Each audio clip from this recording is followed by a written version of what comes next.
चलिए, आज आपको ले चलते हैं सोनापुर गांव की एक बहुत ही अजीब और कह सकते हैं परेशान करने वाली कहानी में। परत दर परत इसे समझेंगे। जरा सोचिए, एक ठेले पर गर्मा-गर्म आलू पूरी बन रही है। स्वाद ऐसा कि मुंह में पानी आ जाए, लेकिन उसे खाने कोई नहीं आता। क्यों? भाई, ऐसा क्यों हो सकता है? यही तो इस कहानी का सबसे बड़ा, सबसे उलझा हुआ रहस्य है। तो कहानी की शुरुआत होती है सोनापुर गांव में और वहां के दो आलू पूरी बेचने वालों से।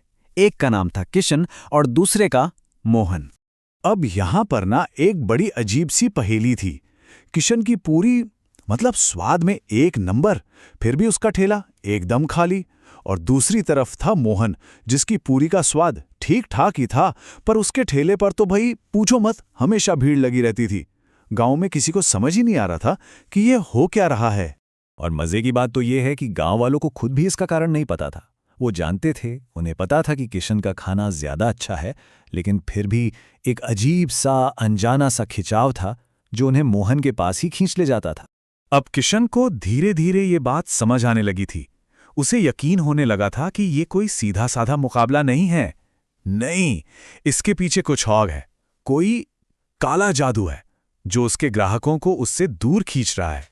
तो इस पूरे रहस्य का जो पहला सुराग हो ना, वो हमें मिलता है मोहन के घर से, जहां हर अमावस्या की रात को कुछ बहुत ही अजीब होता था।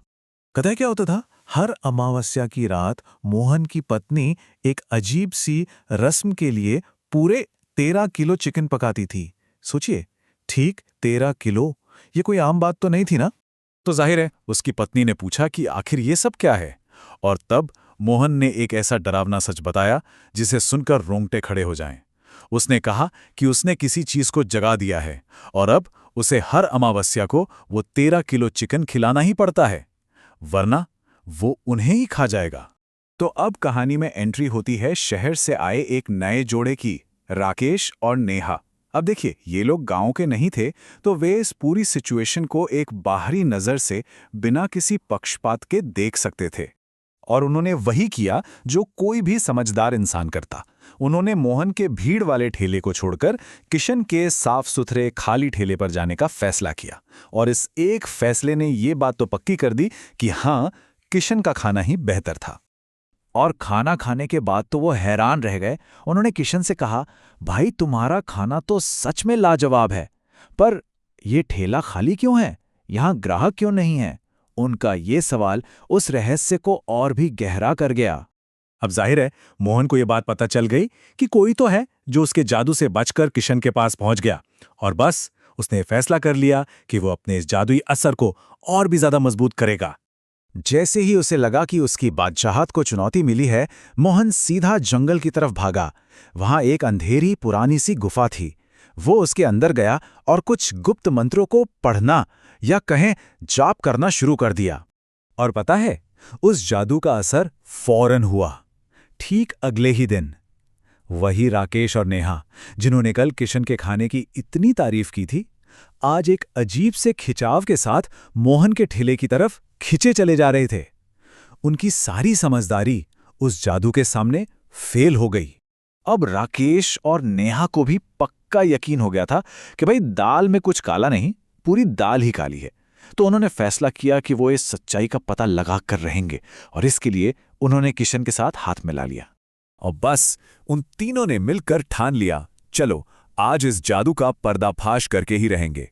ये कहानी का एक बहुत बड़ा, एक निर्णायक मोड़ था। तो वो तीनों मोहन का पीछा करते हुए उस घने अंधेरे जंगल में घुस गए। और जैसे जैसे वो आगे बढ़े, उन्हें अजीब अजीब सुराग मिलने लगे।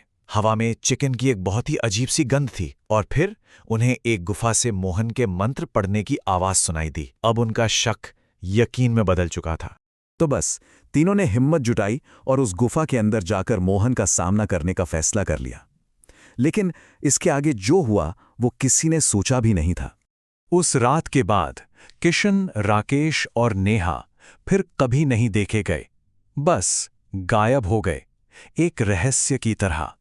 और इस खौफनाक गुमशुदगी से ठीक अगली सुबह मोहन अपने ठेले पर था, हमेशा की तरह मुस्कुरा रहा था और अपनी आलू पूरी बेच रहा था, जैसे कुछ हुआ ही ना हो। और इसी बात ने इस रहस्य को और भी ज्यादा डरावना बना दिया। तो ये कहानी हमें एक बहुत ही गहरे सवाल के साथ छोड़ जाती है कि सफलता पाने के लिए किसी भी हद तक जाना क्या ये सही है? और सबसे बड़ा सवाल, लालच की असली कीमत आखिर होती क्या है?